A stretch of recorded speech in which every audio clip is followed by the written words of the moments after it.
Thank you, Mr. Chairman. Try to keep this brief. First of all, thank you for being here.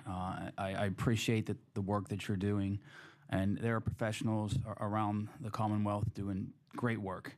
And I think it's important that we understand what legislation means to you on a day-to-day basis before we enact anything.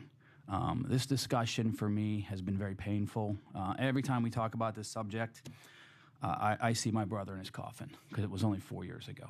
And I think that we're talking about some of the key links that are missing in the entire treatment and recovery process. And the process is what we need. So I applaud Blue Guardian. I think that the step-by-steps that you showed, the linkage between Narcan and treatment is fundamental. I see it in our county, Indiana County. And Narcan's saving lives, but we've got to get to the point where we don't need to continue to provide Narcan. I think we need to do this discussion let's start talking about prevention as well. I think that's where we need to be at some point. But 5,000, 5,400 lives lost every year is to me, there's no cost that we should have to be worried about to cover this, because the cost to our communities, the cost to families. I know what it did to my parents. I know what it did to our family. Representative Gregory, I understand Jim's point as well, and everyone who suffers through this. So it's very pertinent that we have this discussion. I applaud Representative Heffley for pushing these legislations forward.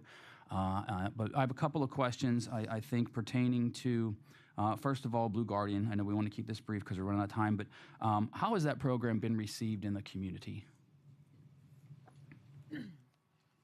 It's been received very well, actually. And since we've incepted the program, we've seen a shift in perception from the community about law enforcement. They see them there as now to help, not to arrest. And we see a shift in perception from law enforcement with regard to what addiction is.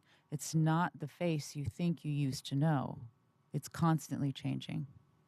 So there's been some very positives that's come out of that. And is it funded through the district attorney's office or through, go ahead.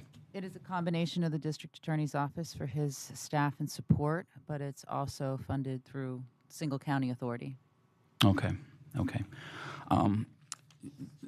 The stigma is still a big concern for me, and I think the stories that you told, some of you today in your testimony, you got to put a face to this, because these are people who simply made a bad decision, or like my brother had a sports injury that led them down the wrong path. So I think if we want to erase the stigma, and the stigma is a big thing, I really think we need to change that. And you mentioned it, Dr. Barbera, in the emergency room. And as we talk about the warm handoff, which again I think is essential, it needs to be warm, right? We can't have nurses and doctors who don't understand this as well. And I've heard that story as well back in my home county.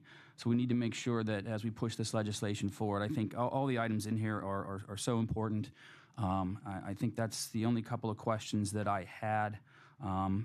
Just one more related to the registry. I did share that with some of our treatment professionals in Indiana County as well, and they sort of agreed that there isn't a lot of value in it if it's not accurate. So that's just something that I think we need to bear in mind moving forward. So again, thank you all for being here.